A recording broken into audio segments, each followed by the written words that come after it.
Hello, this is Mari Lane on the Buying Space Channel. Today, I'm continuing my series on the four Gospels: Matthew, Mark, Luke, and John.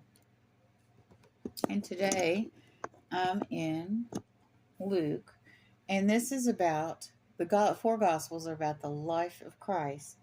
And Christ has come into to eat a dinner on the Sabbath with some Pharisees who have already trapped him into healing someone on the Sabbath.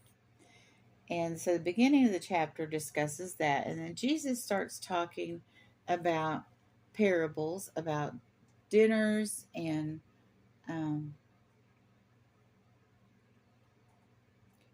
basically he's teaching about humility. And so now we come to the last part of the chapter where he talks about the cost of being a disciple. So, starting in verse 25, a large crowd was following Jesus. So, he's left the banquet.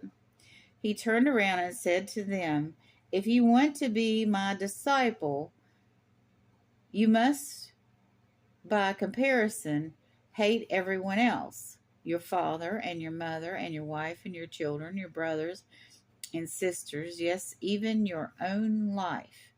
Otherwise, you cannot be my disciple. And if you do not carry your own cross or follow me, you cannot be my disciple. But don't begin until you count the cost. For who would begin construction of a building without first calculating the cost to see if there is enough money to finish it? Otherwise, you might complete only the foundation before running out of money, and then everyone would laugh at you. They would say, "There's that person who started that building and couldn't afford to finish it." Or what king would go to war against another king without first sitting down with his counselors to discuss whether his army of 10,000 could defeat the 20,000 soldiers marching against him? And if he can't, he will send a delegation to discuss terms of peace while the enemy is still far away. So you cannot become my disciple without giving up everything you own. Salt is good for seasoning, but if it loses its flavor, how do you make it salty again? Flavorless salt is good neither for the soil nor for the manure pile. It is thrown away. Anyone with ears to hear should listen and understand. So, before you would dedicate your life to being a disciple. Now, a disciple is another level. A disciple is someone that gives everything up. Like, could I afford to give everything up and go on the road and spread the word of God? No, but I can afford a YouTube channel. It's free, right?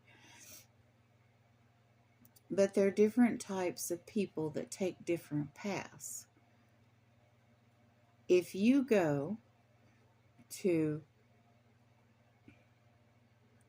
Venezuela to be a missionary, and you know when you're in Venezuela, everything you own will be lost.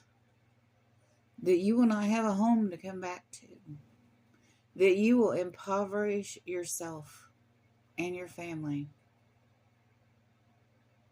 And you'll be impoverished in Venezuela with a visa that's running out. Not a good situation. Plans have to be made. And you want those plans to be successful.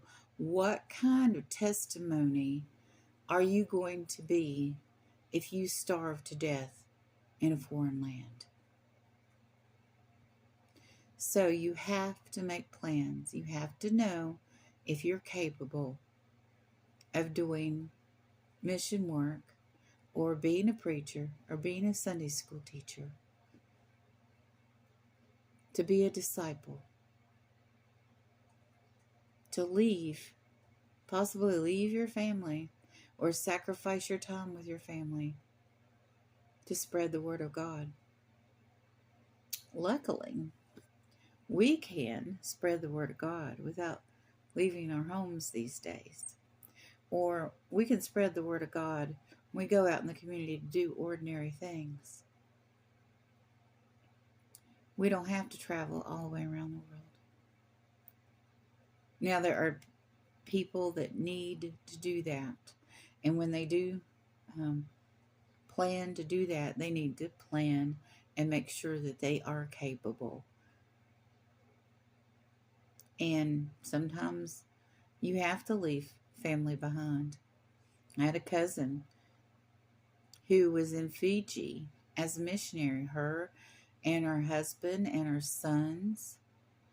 And one of her sons went to college for a semester. He went to college. He was going to come back. And then the pandemic hit. And her and her husband and her other sons couldn't leave Fiji. They were trapped in paradise. I'm like, oh, poor you. You're trapped in Fiji, which is a wonderful place. It doesn't have all the modern conveniences most of the time. I mean, unless you're wealthy, you can have modern conveniences everywhere if you're wealthy. But she had a son that couldn't go back to Fiji. So arrangements had to be made for him. So sometimes things like that happen. And, you know, I kind of dreamed about being trapped in Fiji for a while. But God is saying, Jesus Christ is saying, you have to be willing to give everything up. He said that you had to hate your family. I don't think that you have to hate them, even though that's what he said. He stressed very strongly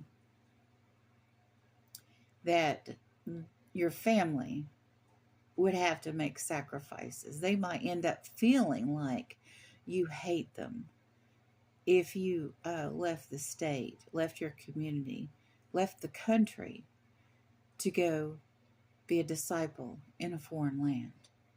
I mean, even if you went to the next town and you weren't doing things for them that you normally do, but you've already figured out that they're going to survive without you for those weeks or months or year, that they can survive, and it'll probably be good for them to have your absence so they can develop skills of their own. But, you know, it has to be a doable situation. People can't abandon their children. But everybody would be making sacrifices, and they would probably feel like they hate you. But think about what kind of service you can do for God where you're at. And if you would ever want to do anything like that, could you do it?